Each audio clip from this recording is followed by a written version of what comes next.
Welcome very much to Conversations. A pleasure. Welcome to the program. A dear friend of mine and the world, and that's Sumner Jules Glimcher. And he has a story to tell. We could sit here and talk for about 14 hours without stop on his exciting life that he's led. We're going to talk about a number of things and try to bring it right up to date. But Sumner, welcome so very much to Conversations once again. Thank you so much, Harold. It's such a pleasure to be here.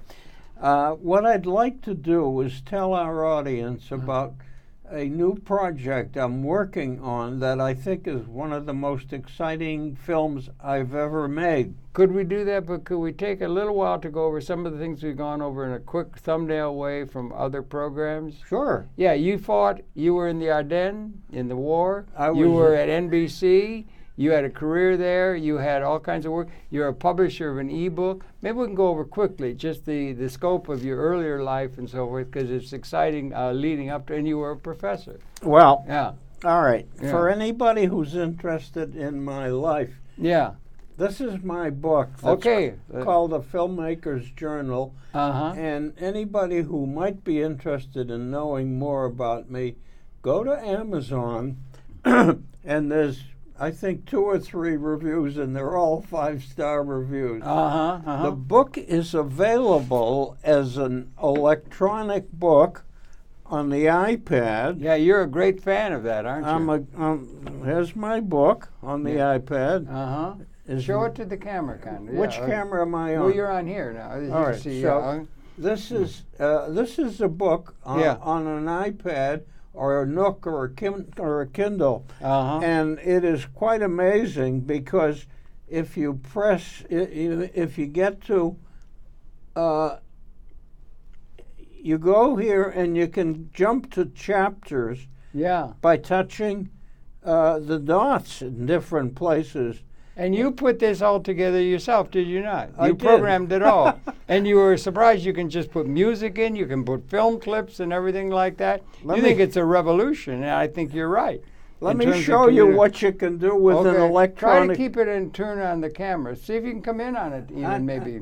Isn't it this camera? Yeah. All right, so here's a film on my iPad. An animal breeding station near Sinchu is designed to train personnel. You push on that, there's all that text, and then you push on that and you get the video, right? It produces over 45,000 pigs per year. A tremendous rise in pig production. Now, and then you can get out of that and go back to the text. You go back to reading the book. Reading the book. And you put this together yourself, by putting the inserts in and all that. You published the book. You created it and published a book with video footage and everything like that. Yeah, I've made about 3 dozen films in my life. Okay. This is a documentary I made about Taiwan. All right. So in my book, I have a 3-minute excerpt. And if you read it on a Nook, a Kindle, or an iPad, which is going on all the time now, and you touch the arrow, you get the film. 3-minute excerpt of the film. Can you pause it in mid-force? Of course. You can stop it and go back to the text. Of course. It's like a miracle thing, really, yeah. Or you could do records from the old. You got no record about a drunken sailor or no. I gotta play a little bit of the record if I can. That's the one about a cowboy or something. Yeah, it's about. Set it up. Set it up, Jules. All right, it's the ignorant cowboy. The ignorant cowboy, and it was part of a public service thing about syphilis, right? All right, now let me, while I'm looking for he's looking it up now. I'm going to tell you the story while I'm looking for it. Okay, tell the story. I joined an organization called the Center for Mass Communication. And the Center for Mass Communication, let me find the right page. Yeah. The Center for Mass Communication was an organization at Columbia University. And what they did was they made programs for the U.S. government, and this was a program done on syphilis. Now, the story is as follows. After the war, it was discovered that penicillin could cure syphilis. Wasn't it wonderful, penicillin? Incredible. Unbelievable. Yeah. It Oral-mycin, yeah. Penicillin, by the way, saved my gangrenous leg. I was shot during the Battle of the Bulge. You were? And my leg the wound was turning gangrenous. I was sent to the UK, and they said, we think we're going to have to amputate your leg. And I said, is there nothing you can do? And they said, well, the Brits have just discovered a new antibiotic called penicillin. Wow. We'll try it out on you. Wow. And so penicillin saved me from having a leg amputated. Wonderful, yeah. Now, so here's penicillin. Yeah. The government came to the Center for Mass Communication. This was before I got there, but I became the manager of it many years later. Yeah. And this is such an incredible story. Yeah. They were spending millions of dollars each year because syphilis, you know, you got the symptoms and then they went away and you thought you were cured. Yeah. And 20 years later, you became insane. Yeah, right. And the government was spending millions of dollars taking care of the syphilitic insane. Yeah. And it was thought incurable. Before penicillin, it was incurable. They came to the Center for Mass Communication and said, since you are called mass communication, we would like you to put on a mass communications campaign to tell people they can be cured of syphilis. Yeah, right. So a man named Eric Barno. There you can see it on his Kindle. Come in on it if you try and be in relative. There you go. Yeah. Now that's the page on the ebook that you published. Eric wrote the words. Keep involved with the picture. Okay, go on. And the man named Tom Glazer wrote the song, wrote the music, and this is what Mercury record. Yeah. This is what they released. Listen to the words. Okay.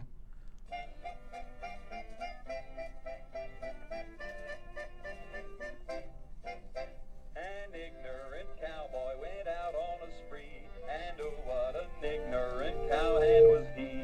He had a few drinks and his head was a whirl, and he ended up in the arms of a girl called Katie. That ignorant cowboy, that ignorant cowboy. Now that cowboy was awful. It goes on for 3 minutes. Yeah, right. And it's worth buying the book just for that. To hear this. Yeah, and you got that out of archive and put it and published it in your book. And you did this all at home? And in my studio. In your studio, But the story, Harold, yes, is that this record became so popular, they wore out 1,500 of them in San Francisco on a jukebox where people were throwing nickels in to play this, and the rate of syphilis plummeted. Right. Anyhow, this is what you can do with mass communication. Yeah, right. And you've done that, right? Yeah, I did that. So anyhow, I've done a lot. You've done a whole lot of things and so forth, and that book is available. You've got that. The book. You were really impressed with the fact of what you could do, or an individual can do with the way you put that ebook together. You you put it all together yourself. You have control. You can put all kinds of information in there. And if you don't have an iPad or a Kindle or a Nook, you can buy a soft cover from Amazon. Yeah. Okay. Yeah. And so it's a book. Yeah. It's a review. You're a publisher. But now I move over Simon Schuster. Yeah. I want to tell you about this latest program because... Please do, because you're always doing something creative ever since I've known you. This is going to be the most exciting film I have ever made. Wow, that's quite a statement. It's about two pilots in World War I, one of whom was a major athlete. Yeah. Now, this is, for those of you watching who have computers, which is probably a good number, and have Google, go to Google and type in Hobey Baker. Hobey. H-O-B-E-Y, Hobey. His name was Hobart, but his nickname was Hobey. H-O-B-E-Y, Baker, B-A-K-E-R, as one who bakes bread. Yeah. Hobie Baker was one of the most incredible athletes that ever lived. Really? I don't. It doesn't ring like Ty Cobb or something. Well, because he lived 100 years ago. Oh, okay, right, okay. He was graduated from Princeton in 1914. Wow, yeah. And he broke every athletic record in the world. I'll be darned. And the way I learned about this was last fall there was a book fair at the Harvard Club, and all members of the club, of which I was one, who wrote books were invited to show their books. Okay. So I'm sitting there with my book. Your ebook or your book, yeah. And a guy my age comes over, and he looks at it, and it turns out we're talking, and it turns out that he was at Harvard the same time I was. I was class of 48. He was class of 49. Right, okay. We both lived in Winthrop House, but since we were there right after the war, we had never met. So I gave him a copy of my book, and he wrote back, he said, I'm going to send you a copy of mine, which is called Tempting Fate. And the book he sent me was in manuscript form. It hadn't yet been published. Okay. And it was about a man named Hobie Baker and his uncle, who was named Bob Stiles. Now, Bob Stiles went to Harvard, class of 1916, learned to fly, went to France, and became a member of the flying squad headed by Hobie Baker, who went to Princeton, learned to fly, and went to France. Now, as a result of my meeting, Richard Greeley was this name. Dick, his name is Dick Stiles Greeley, and his uncle Bob is in the book. Now, Bob Stiles kept a diary of his combat proceedings. And if you remember back to World War I, airplanes were first used in combat. Airplanes, remember, had been invented in the early 1900s by the Wright brothers. And the Germans were flying airplanes called Fokkers, F-O-K-K-E-R-S. And the Allies were flying Spads, S-P-A-D-S, made by the French. Okay. So there weren't any made in America. So, say again? None made in America then? No, the Americans were not as enterprising as the. Well, of course, the French were the battles of World War I were taking place in France. Right. So the French were very much devoted to making airplanes. Yeah, right. Anyhow, I read the book by Dick Greeley, and I said, Dick, this would make one incredible film. He said, would you? He said, I don't know anything about film. Would you undertake to do some research on it? How long ago was you met together with and got this idea? We 2 or 3 years ago or something? No, last fall. Last fall. You move fast, young man. Well, you move so fast. Well, I'm 90 years old. You got to move fast. I don't know how much time I have left. Okay, I have to work fast. No, I think you've always worked fast. So we together have been looking into making a film, and we're calling the film Hobie and Bob Face the Red Baron. Okay. Now, the Red Baron Manfred von Richter had 80 kills. He was a skilled pilot. And he had pals of his, and he and his pals together were called the Flying Circus. That's something I'm glad to get in because it's redolent of Monty Python and the Flying Circus. Well, but so we could mention that. It looks that Flying Circus is a very common term. Did he have a triplane? Or was it all biplane? And I have pictures on my computer. He had a three-winged, triplane painted red.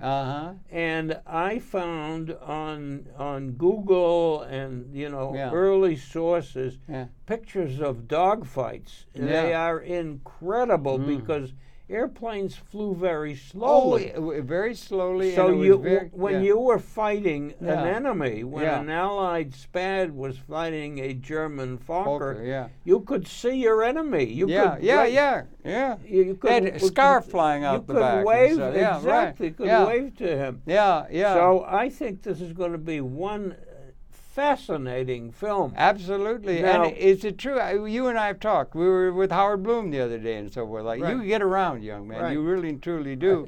But the average life of a flyer in the First World War, those early flyers, was what? You saw that? That's authentic information? 2 weeks. The average life expectancy of the of the French flyers or Americans that came to join and that kind of stuff was 2 weeks. So you can imagine that What motivated anyone to do that is sense of adventure or risk, patriotism, and risk. And Hobie Baker, who was this incredible sportsman, yeah, also became an incredible flyer because he was coordinated. He was used to using his body. Yeah. And athletic. He survived combat. I'm not going to divulge the way the story ends. Okay. But I'm going to tell you that to get the footage, you can go to Google and you can find dogfights on your computer. Isn't it amazing? But I'm going someplace very exciting. A week from Sunday, Dick Greeley has become very interested in this project we're doing together. This is the third, so that's around the 10th or so. There's a place in Rhinebeck, New York. I know Rhinebeck, sure. I used to live up there. The old Rhinebeck Aerodrome. Absolutely. I've been there many times. And the old Rhinebeck Aerodrome has a copy of an old German Fokker. I'll be damned. And a French Spad. And every Sunday they put on a dog show, a dog fight. Isn't that something? And old Rhinebeck, we're coming up. Dick and I are coming up, I think, a week from Sunday. A week from Sunday. And I hope to be able to film the dog fights. Yeah, sure. I've been there. I've seen that. I've been to that aerodrome. I've been there like that. And they got a lot of horses. That's horse country, too. Well, a lot of riders of horses. It's about 2 miles north of, 2 hours north of New York. Yeah, it's beautiful country. Have a good time. You can't miss. It's gorgeous country. Well, we are going to make this incredible film. You're taking film equipment with you? We are going to film the dog fights of the old airplanes. We're going to mix those with the dog fights we get on our computers. And we're going to recreate what World War I was like, which is this amazing time when troops on the ground in trenches began to change to aircraft in the air. There were several developed air power, they call it. Yeah. Well, there was Billy Mitchell, Billy Mitchell was one of the pilots, and the engineers discovered that ways in which a machine gun, the pilot could be in the plane with a machine gun facing forward, and they discovered a way to synchronize the machine gun so that the bullets went through the propeller when the blades weren't there. How could they do that? You sure they didn't just have it mounted in the front of the propeller or something? No. Well, even then it would be hard to get a feed to them. But so that the bullets did not hit the blades of the propeller, and this totally changed warfare. I would like to know how the engineers figured that one out. Well, is it there for us to understand how the hell they did? Because when you look at a fan going, it looks like it's solid. But it isn't, I guess. Well, I'll find out when I go up to Rhinebeck. You'll be running down all those little facts and getting a chapter and verse and because your stuff is really authentic. And this is going to be the most incredible film because the dogfights between the Germans and the Allies were so personal. Yeah. You could see your enemy. You you could see if he had a mustache or a beard. Right. Yeah. Or a flying scarf. Or goggles. They'd have goggles and things because you're out in the open air and everything. Well, this amazing Manfred von Richter, called the Red Baron. He had an incredibly successful raid. How many did you say? He shot down 80 Allied. That's got to be the record of anyone during in the First War. He was the top. He was the top ace in Germany. Yeah. And there are pictures of him. Go to Google. Yeah, right. And type Isn't Google amazing? And type in Manfred von Richter. Yeah. And you come pictures, motion pictures. Yeah. Of him looking at the camera and smiling. Yeah. And then getting in his plane, his red plane. Mm-hmm. And getting his pals together, their flying circus, and taking off. You don't happen to know? My darling daughter's in theater, as I think I've shared with you. I'm not sure. She's a professor in Minneapolis now at theater, and she was a young lady up in Amherst, Massachusetts. There, they put together young women, in their early 20s, a thing called. They called it the sleeveless theater, but they were doing spontaneous comedy, like Saturday Night Live or something like that, being a spontaneous. And they were all inspired by Monty Python and their flying circus.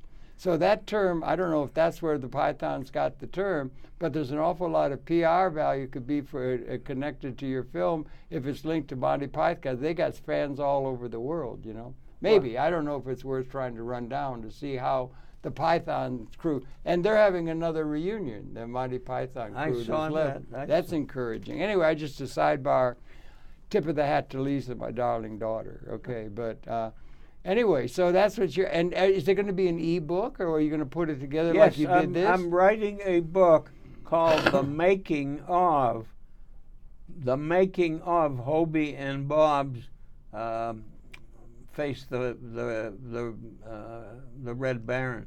I'm writing a book about making the film. You don't want to tag on and his flying circus to the title. You think that's too long? I'm telling you, there's PR value in using that term, flying circus. There's a lot of people, particularly young people, are tapped. It's like, how the mind works. You get certain ideas like, going with the wind or something. It's got PR value, and you get some more interest.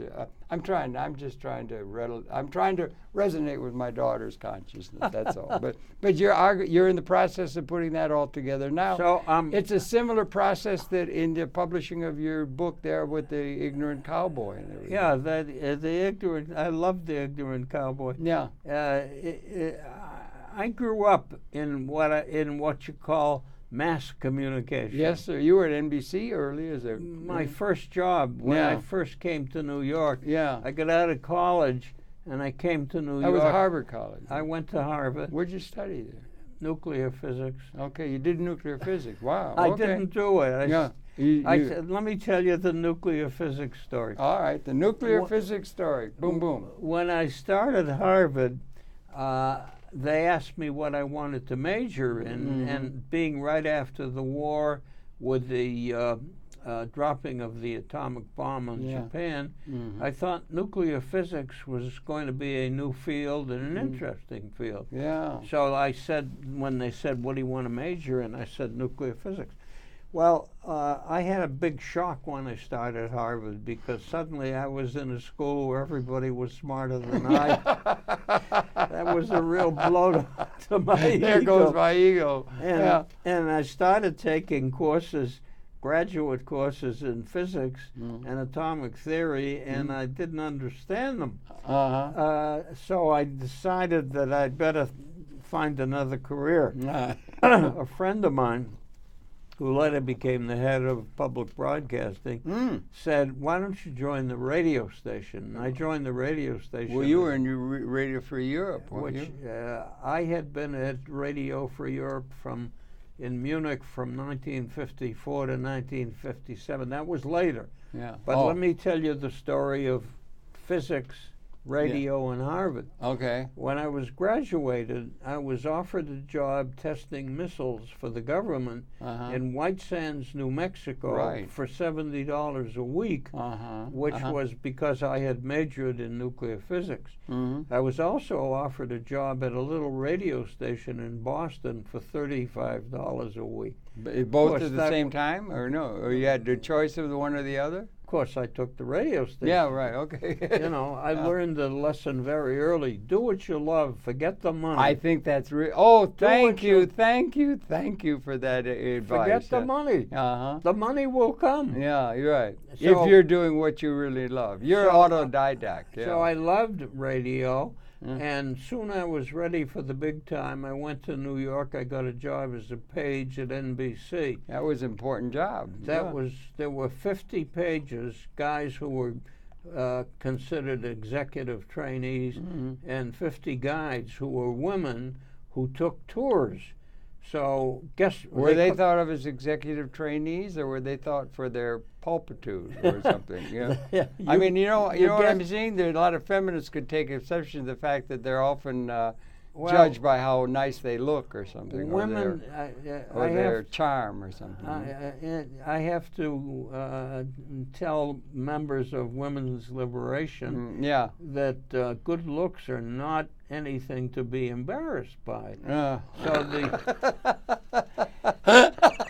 Thanks. I think the women in the cosmetic industry know that that's something that women can cotton on to, if I'm not mistaken. So the women guides were all 50 women who were not unattractive. And I spent my first 6 years at NBC.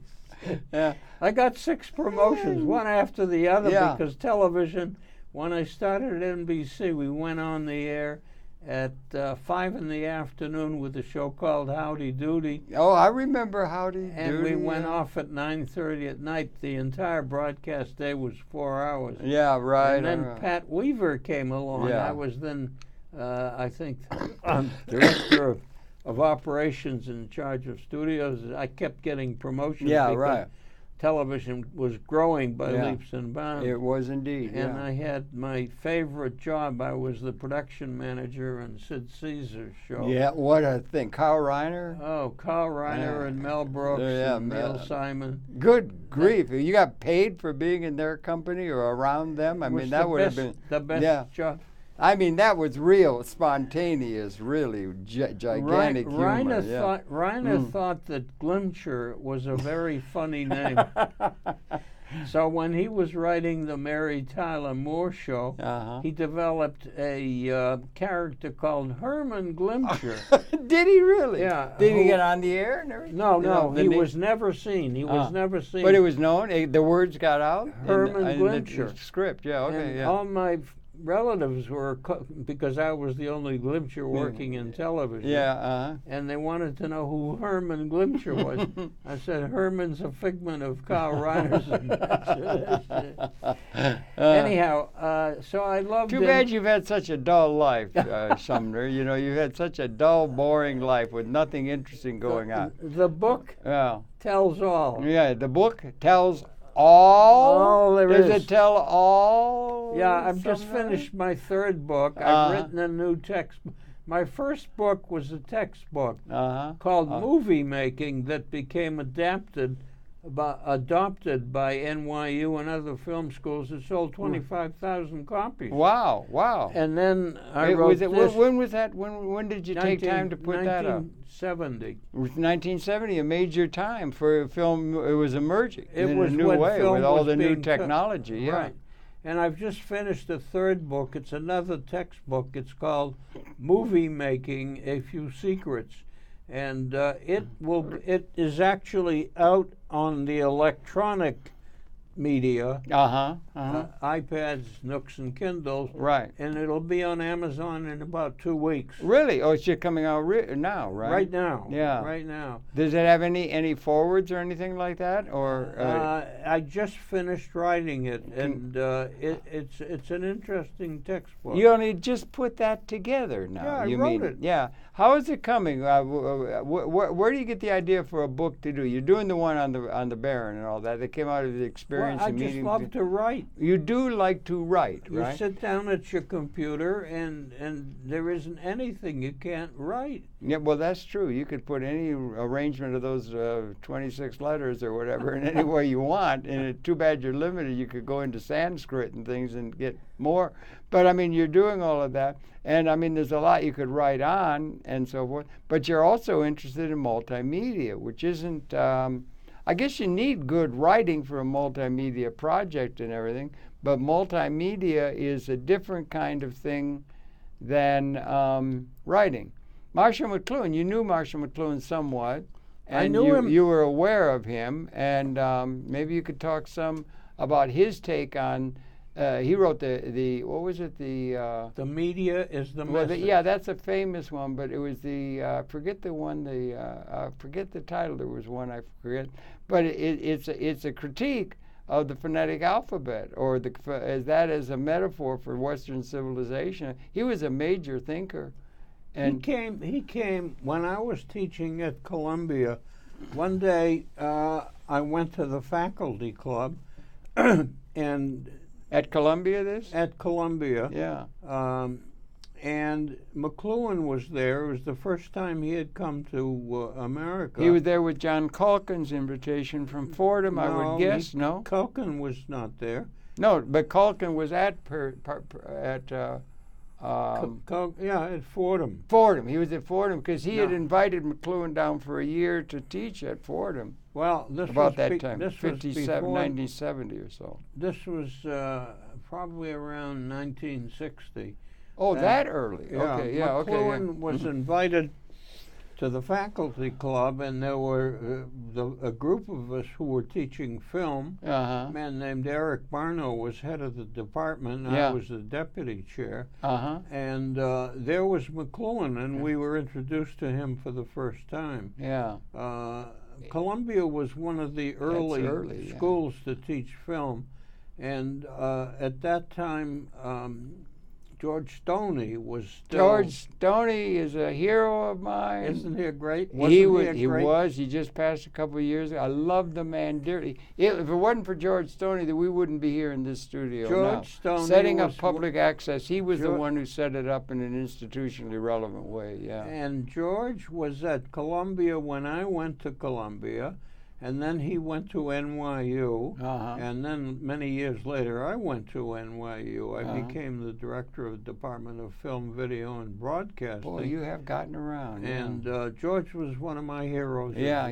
He was such a gentleman. He made movies that were really good. He had a review of. He passed just a couple of years ago, didn't he? It was sad. I was there at that gathering out in Long Island a couple of weeks before he passed. Well, I went to his memorial service, which was overflowing. Yeah, right. I loved his first and probably most important film, All My Babies. Yeah, that won all kinds of awards. Oh, my God. But he had a series of films that he showed at NYU in the last years there. And we went down, and I was absolutely stunned. They were WPA things and supported by government, and they were training films on different things and all that. But they were so professionally done. The lighting and everything was so professionally done. Like you're thinking of a MGM production or something. It wasn't just slapdash put together. It was done with great skill and artistic capability. Yeah. One of my favorite scenes from one of his films was, and it's a scene that I used to show when I was still teaching. He was making a film for what was then called the Department of Health, Education, and Welfare, and it was on strokes. And so you see this woman, middle-aged or elderly woman, walking across the room, and then suddenly she grabs the chair and she falls to the chair, and the falls to the floor, and the audience gasps, and she's lying there in the floor, and you wait for something to happen, and this is before he edited the film. Yeah. And then she looks up and she says, "Was that all right, Mr. Stoney?" I love that. Yeah, yeah. Well, that's acting in a way. Yeah, that's what the thing is about, the film industry. But those were really, he's a major figure. I just love the man dearly. And anyway, but McLuhan was something of a darling back in those days. He used to be up in Toronto. I used to visit with him every spring. From 68 to 71, he had the Center for Culture and Technology. Did you ever get up there? No. No. Yeah. I used to go to Canada to ski when I was. Oh, really? When I was in my 20s. Yeah. You were athletic, right? I loved to. I'm not a big sportsman, but my one sport was skiing. Really? Okay. And I just loved it. And when I first I grew up in Boston, and I learned to ski actually when I was in high school. And we came to New York, and we used to go to the Laurentians. Yeah, right. The Laurentian Shield is very old which had stone. Wonderful, not only wonderful ski resorts, but also was French.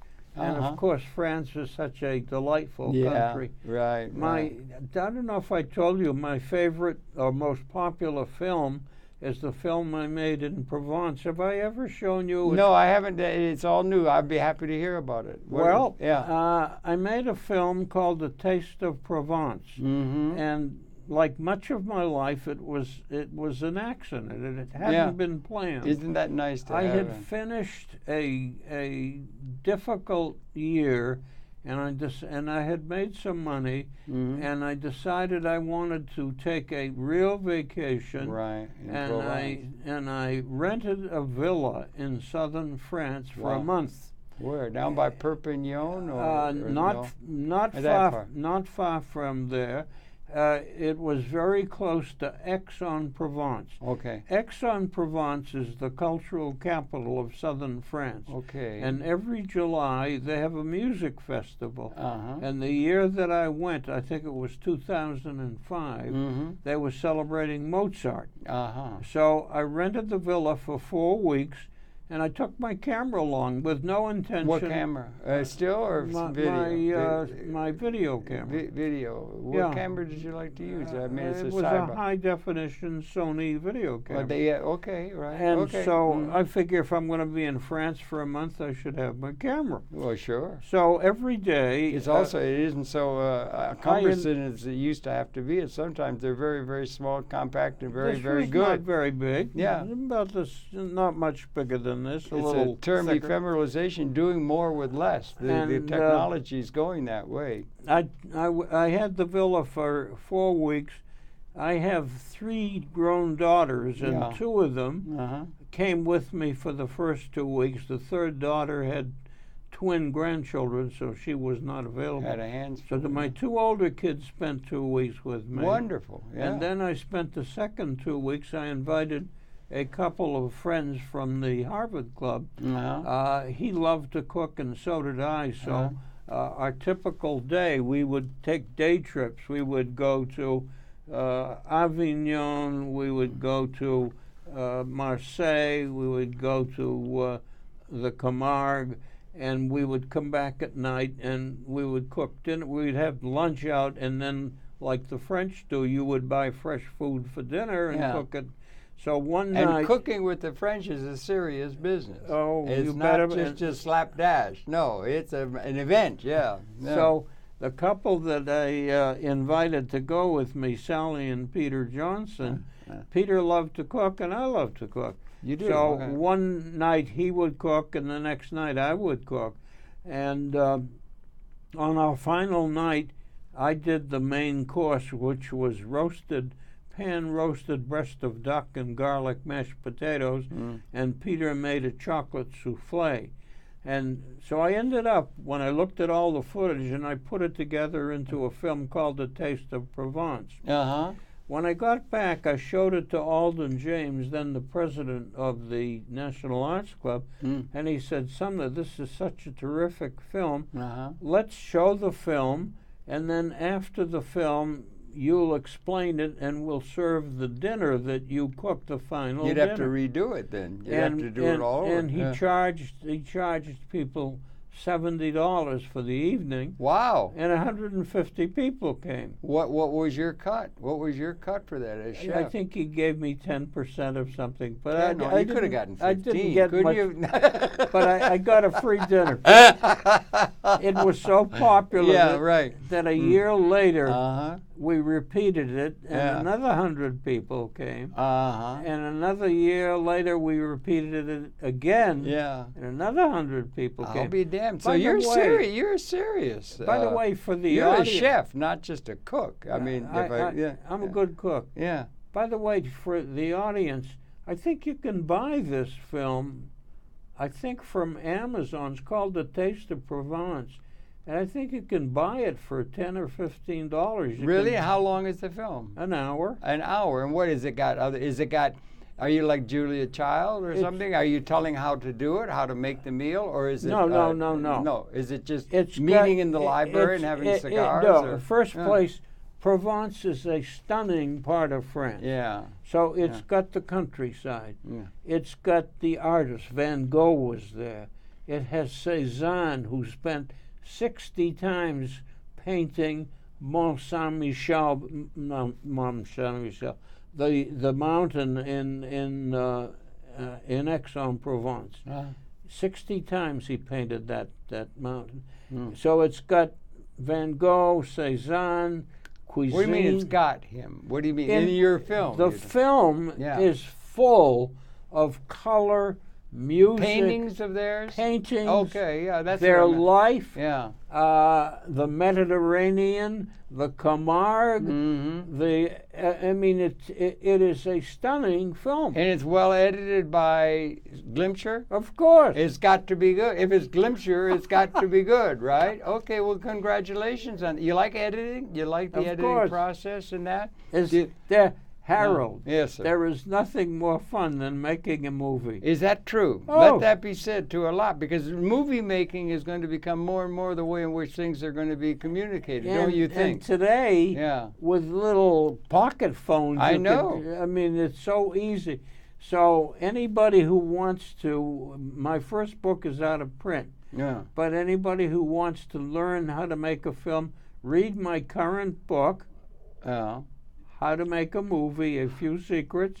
How to Make a Movie, A Few Secrets, and that's on Amazon or something. It is not on. It's going to be on Amazon in about a week. Oh, a week from now. It's on the iPad, the Nook, the Kindle, and it'll be on Amazon as a paperback in about a week. Wow, boy, you do get things done, don't you? You don't let no grass grows under you, no moss gathers on you. You're really just working all the time. Life is short. And making movies is one of the favorite things you like to do? What is there about it that you like so much? The editing process? Everything. Okay. Taking pictures. Yeah.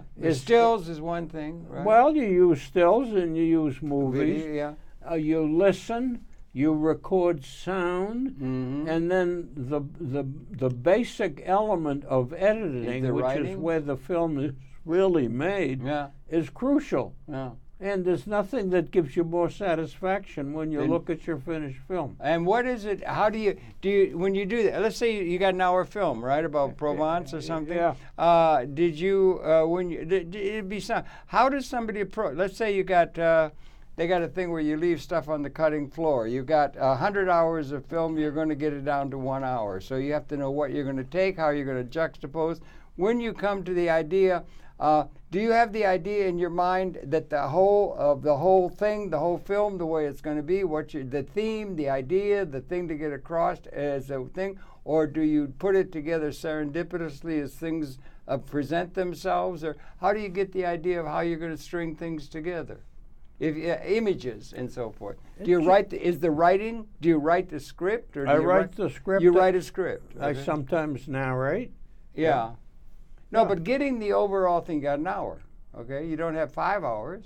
You don't have a half an hour. You have an hour, and you got 100 hours of footage. Let's say, how do you decide?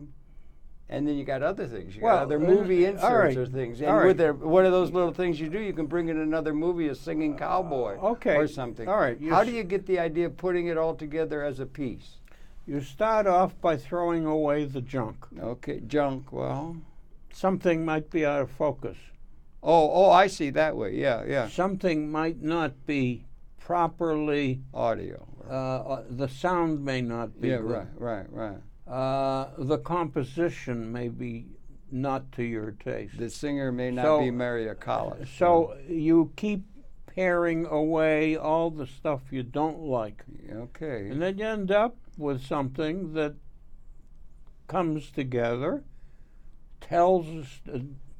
The main thing, Harold, you have to tell a story. Okay, that's something. That's part of the creative process. Tell a story. That's the heart of the creative process. Do you get the story, Hemingway or somebody, or writers or something, they have some idea of what they're going to do as you're in a bathtub, a warm bath, or in some experience or something, and I got the idea. It's an old man, there's a fish, and there's this, and you get the idea for the whole thing, and then you fill in the details of that. Or do you let it just grow serendipitously and spontaneously? It comes together. The creative process, I guess, is what we're talking about. Yeah, I don't think, I tried to explain it in my latest book, How to Make a Movie. I take each chapter and I deal with some aspect of filmmaking. Okay. For instance, music is very important. Absolutely. So I made a film at one time for the Brooklyn Botanic Garden on pruning and planting. Okay. And I have one sequence when I show how to plant a rose bush. And I show that in great detail, planting the rose bush. Are you in front of the camera at all? No, No, you're not. Okay. I'm never in front. I'm Never. behind Okay, that's interesting. Okay, Yeah. I just wondered. Yeah. Then I went back in midsummer when all the roses were in bloom, and I took picture after picture of blooming roses, red and yellow and white and orange. Some roses. And I have a sequence. Some roses are better than others. Like a Mrs. Miniver, remember? Well, the the idea was to get a rose at its peak flowering. Yeah, I mean, right. Okay, right. At one point, the rosebud is perfect. Yeah, And then I know what you mean. As time goes by, it begins to get overripe. Right. So I have that's a picture after picture of beautiful roses. Right. Now that called for music. Yeah, right. So I hired the first clarinetist of the New York Philharmonic for this piece, and I took him to a studio, and I showed him the sequence. Only lasts maybe 10 seconds, 15 seconds. Oh, I see. Okay. He played the most incredible arpeggio. Oh, I'll be darned. Okay. And so in my book, has he observed it? In my book, the footage he did it? In my book, I talk about making the film. I talk about the rose sequence. I talk about hiring the best clarinetist in New York City. And then I show the sequence on my iPad. Yeah, right. So then another thing I love are montages. I made a film called North from Mexico. Okay. It was about the settlement of the Southwest by the Spanish, the conquistadores, and the Indians and the Mexicans. Right. So I wanted to, in the first 30 seconds of the film, bring you to that mood. So I went to Mexico and I shot a bunch of Spanish faces. Okay. Yeah. Then I went to, don't remember where, it could have been Santa Fe, and I hired a band, a Mexican band, to play Mexican music. And I put together a 30-second sequence where I cut from faces, and you hear this band. Mariachi, like. And in 30 seconds, you are totally transported to to the southwest. Yeah. So that's what you can do with a montage. That's like a John Ford kind of clip that could be done or something. Well, do you have a director of film, commercial Hollywood films, or film that you particularly like in the way they put things together, or Hitchcock or anybody? None of the major names. I don't know anything about Hollywood film. My favorite director was a man named Ingmar Bergman. Okay, I thought he was an incredibly talented. The early Russians did some incredible films. There's a ship. There's a incredible Russian film called Battleship Potemkin. Yeah. Famous film. Yeah. There's a film called The Man with the Movie Camera. There are some incredible historical films made. Eisenstein was the name of the Russian. Yeah, right. Famous. But Bergman, I think, made the most amazing contemporary. What about in the avant-garde world and everything, or I'm not a fan of the avant-garde. You're not, okay. Well, and then can you see a shift? McLuhan, back to McLuhan and everything. He said that we're going into a multimedia world, and that's in fact coming up all around us now. Books are being less and less read by the young. Things are being transmitted. There's a saying, you got 1,000 words in one picture has 1,000,000 words, or something of that sort. Multimedia has not been available to us, but it's now emerging. And the idea of putting information out to for educational people, or autodidactic or anything, our friend Howard Bloom is thinking about putting one together that's in like Barnowski and that kind of thing that they had done.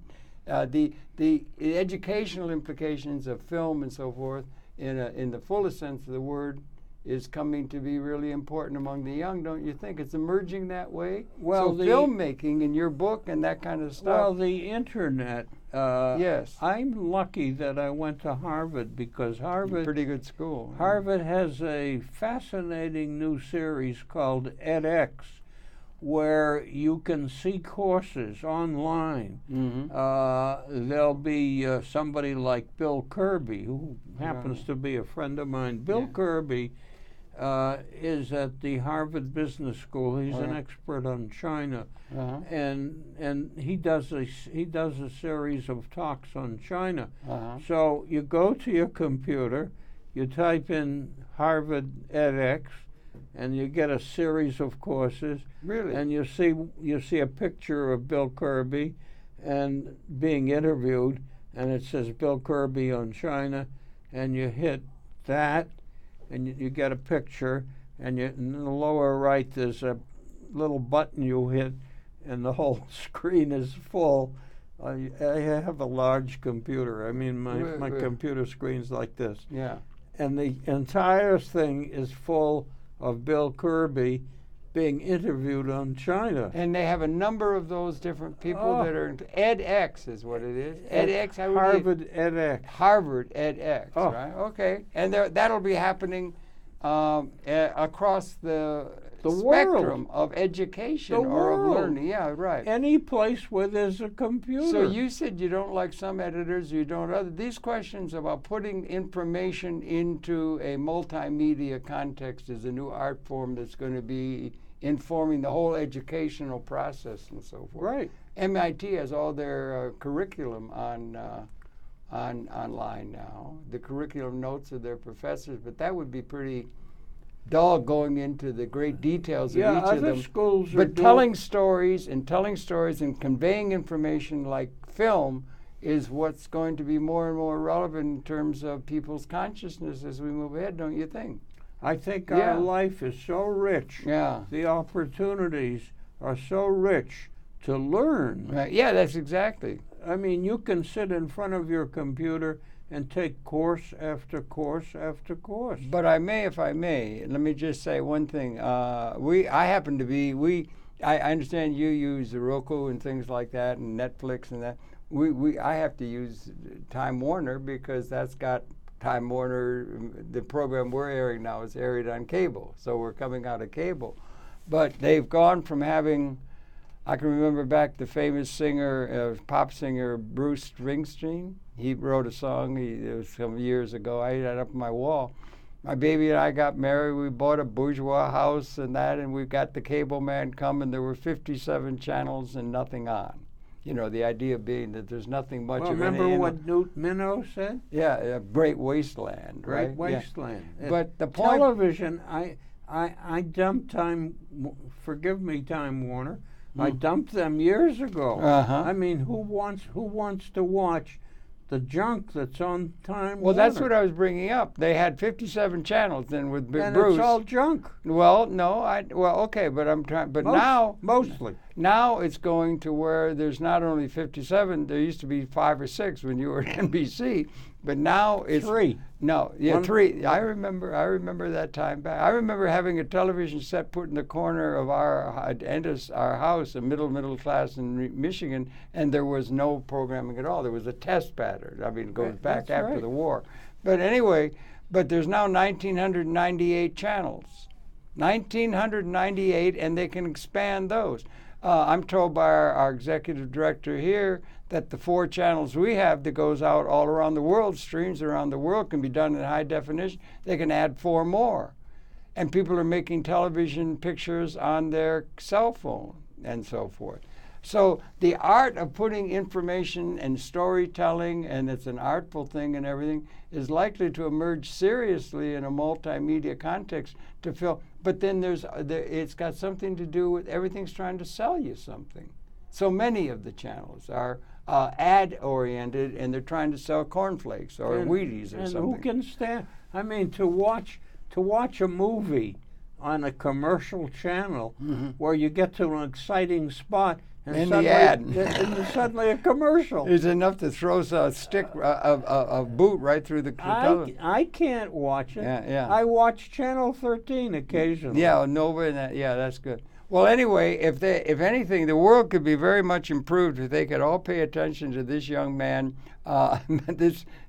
Sumner Jules Glimcher, who's has shared with us some of his information. He's a ground pace person in terms of something the youth might take lessons from in terms of communicating, and he just loses no time at all. He's one of the most busy people I've ever in my life met, and I thank you so much for such a very, very, very well-led life, Sumner, you know. Thank you, Harold. We didn't even get a chance to talk about how you used to go on cruise ships and talk about China and things like that. That's another thing you spend some time educating people. In the book. In the book. It's in the book. It's all in the book, ladies and gentlemen. And it's so good we could go on talking. And we do wish our friend Howard Bloom well. He looks like he may be trying to put together a major... Great guy. Educational potential of multimedia is staggering, is it not? Particularly good, it seems to me, if I may, for patterns between things. You can bring, like you did those faces and the patterns that can be done, rather than a linear strung out description of the pallor of one picture that you have of somebody's smile or something. The highly defined definition of a linear kind of approach as opposed to multimedia seems characteristic. So again, that's the thing that we're going through this digital revolution that's pretty amazing, because we both have some years, and this is an amazing time, don't you think? Life has never been richer. Never richer, more pregnant with opportunity for liberation or for meaningful life for more and more people. And so, one last little thing is, are you optimistic, pessimistic for the human prospect? Well, that's... we only got a couple seconds left. I'm optimistic in general. In general. But it seems to me... I'm pessimistic about some of the Supreme Court decisions. Yeah, and other things. And other things, and about the way people love to kill each other. Yeah, it's horrible, yeah. History is a nightmare from which we're attempting. You're helping us to awake, and I thank you very much for all that good work. Your pleasure had the perceptions then of one of my favorite friends here in New York City or anywhere, Sumner Jules Glimcher. And thank you, Sumner, so much for all the good work. Thank you. Thank you for viewing. It's been your pleasure to have his perceptions. We'll be coming back again tomorrow. So that's it for now. Thanks again. And one more time, Sumner, thanks again for everything. My treat. My treat. My treat. Our treat, okay? Thank you. Bye.